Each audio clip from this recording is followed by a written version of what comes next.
टूटने और बिखरने का चलन मान लिया हमने, तकदीर से शीशे का बदन मांग लिया हमने। तकदीर के दरवाजे पे खड़े थे लोग, दौलत पे गिरे हमने, वतन मांग लिया रब से हमने, वतन मांग लिया रब से। बहुत बहुत नमस्कार। मैं आपका दोस्त, आपका भाई, आपका मेंटर एक बार फिर से आपकी सोच को धरती से आकाश तक ले जाने आया हूँ, आपके अपने चैनल के थ्रू। ठीक है, हम देख रहे थे लास्ट 10th हिस्ट्री का chapter number 3, that is the making of global world. इसमें हमने पार्ट 1 देख लिया था। पार्ट 1 में हमने देखा था सिल्क रूट क्या होता है, उसका सिल्क रूट क्यों कहते हैं। ठीक है, इंडिया की इंपॉर्टेंस, चाइना की इंपॉर्टेंस प्री मॉडर्न वर्ल्ड में क्या थी, आज क्या है। ठीक है, ये देख लिया था हमने। और modern form of silk route को क्या कहते हैं, BRI क्या कहते हैं, BRI belt and road initiative.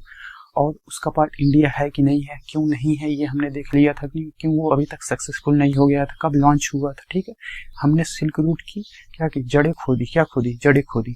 उसका हिस्टोरिकल इंपॉर्टेंस देखा, उसका जियोग्राफिकल इंपॉर्टेंस देखा, उसका इकोनॉमिकल इंपॉर्टेंस देखा, उसका पॉलिटिकल इंपॉर्टेंस देखा। ठीक है, और इंडिया कैसे उसमें उसके सक्सेसफुल में रोल प्ले करता था, ये देखा हमने। अब हम देख रहे हैं आज पार्ट नंबर 2।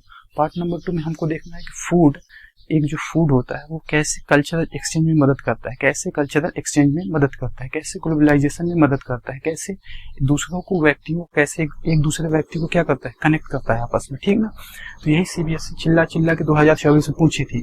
तो food offers many example of long distance cultural exchange, justify the statement. CBSE क्या है ना, क्वेश्चन को घुमा के पूछती है। ठीक ना, तो फूड हमने देखा था। ठीक है, फूड के बारे में हमको देखना है, लेकिन अफकोर्स हेलीकॉप्टर आ गया, क्या गया है, हेलीकॉप्टर आ गया, इस वजह से आवाज क्या हो गई, दब गई थोड़ा सा।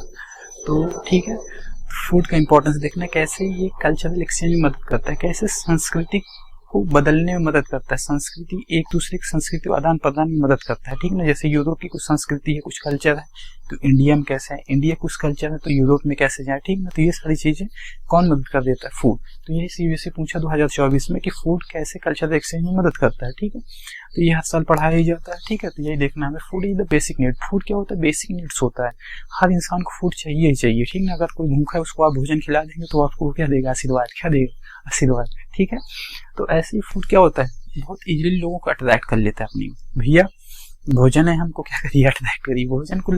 भोजन अपने लोगों क्या कर लेता है, अट्रैक्ट कर ही लेता है। ठीक है, तो ये बहुत इजीली कल्चरल एक्सचेंज में क्या करता है, मदद। कल्चरल एक्सचेंज में क्या करता है, ये मदद। Food is a basic need for living organism, that's why it easily attract humans and help in promoting long distance cultural exchange in pre modern world by various ways. कह रहा है कि फूड बहुत क्या करता है, बेसिक नीड होता है, और वो इजिली क्या करता है, ह्यूमंस को अट्रैक्ट करता है। इसलिए वो क्या प्रमोट, कल्चरल एक्सचेंज में क्या किया, प्रमोशन किया। कब, प्री मॉडर्न वर्ल्ड में। कब किया, प्री मॉडर्न वर्ल्ड में, जब हम लोग एक दूसरे से कनेक्ट होने लगे, ग्लोबलाइजेशन होने लगा। ठीक है, तो कह रहा है कैसे कर रहा है, कौन कौन से वेज थे। तो ट्रेडर्स और ट्रेवलर्स, जो व्यापारी लोग होते थे, जो ट्रेवलर्स होते थे, जो एक जगह से दूसरे जगह जाते थे।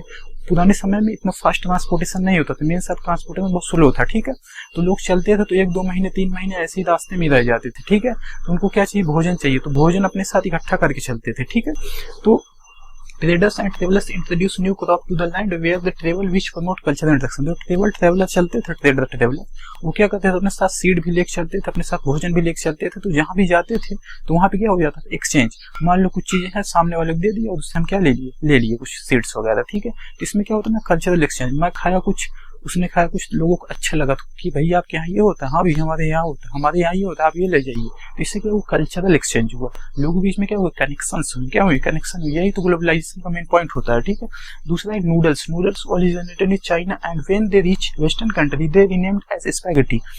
दूसरा एग्जांपल इसका नूडल्स है। नूडल्स जो है ना, चाइना में इसकी ओरिजिन पाई जाती है। कहाँ पाई जाती है, चाइना में। नूडल्स क्या होते हैं, बहुत जल्दी खाने के लिए तैयार हो जाते हैं। ठीक है, नाश्ते में जैसे आपको यूज करना है, क्या भी यूज करना है, तो ये नूडल्स क्या होते हैं, बहुत आसानी से तैयार हो जाते हैं। ठीक है, और बहुत जल्दी समय में तैयार हो जाते हैं। जैसे चावल है, आपको रोटी है, तो इसको बनाने में टाइम लगता है, लेकिन नूडल्स क्या होता है, नाश्ते जैसा होता है, 10-5 मिनट में तैयार हो जाता है।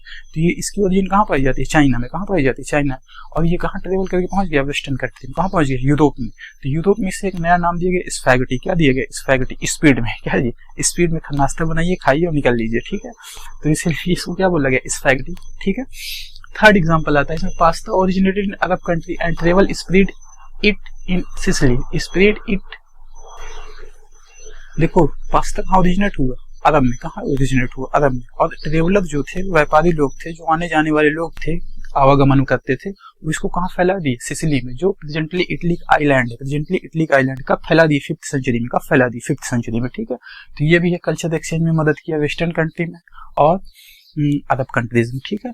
थर्ड फोर्थ आता है food item such as tomato, potato, sweet potato, chillies में soybean, groundnut introduce in Europe and Asia after discovery of America by Columbus. कह रहा है कि फोर्थ पॉइंट के टोमेटो हो गया, स्वीट पोटैटो हो गया, पोटैटो हो गया, चिलीज हो गया, ग्राउंडनट हो गया, सोयाबीन हो गया, ये सारी चीजें कहाँ डिस्कवर हुई, अमेरिका कॉन्टिनेंट में। कहाँ पे, America continent, north America, south America, central America.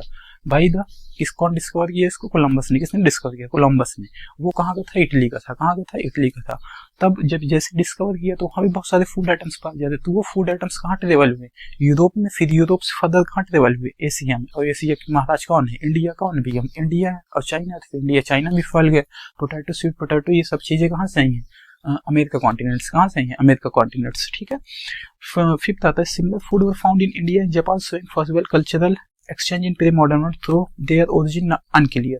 कहता है ऐसे फूड कहाँ पाए जाते हैं, चाइना और इंडिया और जापान में भी, लेकिन उनकी ओरिजिन क्लियर नहीं है। वो भी जापान और इंडिया में कल्चरल एक्सचेंज में क्या की मदद, जैसे बुद्धिस्ट जो धर्म है ये कहाँ से ओरिजिनेट हुआ, इंडिया से, लेकिन माइग्रेट करके कहाँ पहुंच गया है, जापान तक। जापान में ज्यादातर लोग क्या है, बुद्धिज्म को मानते हैं। जब चाइना भी किसको मानते हैं, बुद्धिज्म, लेकिन उसकी ओरिजिन पॉइंट क्या है, इंडिया। ओरिजिन पॉइंट क्या है, इंडिया। तो ये भी कहीं ना कहीं बुद्धिज्म मिशनरी जब गए होंगे तो वो भी क्या किए होंगे, अपने साथ फूड आइटम्स लेके गए होंगे, तो इससे क्या हुआ, एक्सचेंज, क्या हुआ, एक्सचेंज, ठीक है। Hence we can conclude that food not only satisfy our need but also it help in cultural exchange. इससे हमको पता चलता है फूड हमारी बेसिक नीड्स को फुलफिल नहीं करता है, बल्कि हमारे कल्चर को एक्सचेंज करने में भी मदद करता है, ठीक है ना। तो यहाँ हमारा फूड वाला टॉपिक भी कवर हो गया, पार्ट सेकंड भी हमारा यहाँ क्या हो गया, कवर। इसके बाद हम क्या देखेंगे, पार्ट नंबर 3। तो पढ़ते रहिए, मुस्कुराते रहिए और नोट्स बनाते रहिए, ठीक है ना। सीबीएसई को क्या करना है, चकमा देना है, ठीक है। सीबीएसई क्या करना है जी, चकमा देना है। आप ऐसे शब्दों का प्रयोग करिए कि सामने वाला आपकी कॉपी पढ़ने के लिए मजबूत हो जाए, क्योंकि कुछ पैसे मिलते हैं कॉपी चेक करने के। कोई कॉपी क्यों पढ़े आपका, ज्यादा से ज्यादा कॉपी चेक करेगा, पैसा उसको ज्यादा बटोरना है, ठीक है। लेकिन अगर अच्छा लिखेंगे तो सामने वाला मजबूत होगा, ठीक है ना। आपके शब्दों से क्या होगा, घायल होगा, ठीक है। वर्ड, अच्छे वर्ड प्रयोग करने हैं आंसर में, ठीक है ना, क्योंकि आप तो वहां होंगे नहीं कि आपको देख के वो घायल हो, ठीक है ना। इसलिए क्या करना है आपको, शब्द ऐसे उपयोग करने के सामने वाला पढ़ने के लिए क्या हो जाए, मजबूत हो जाए, ठीक है ना। और उसको हमको मजबूत कर देना है, मजबूत कर देना है, ठीक है ना। यही तो हमारी जीत है, यही तो हमारी जीत है ना।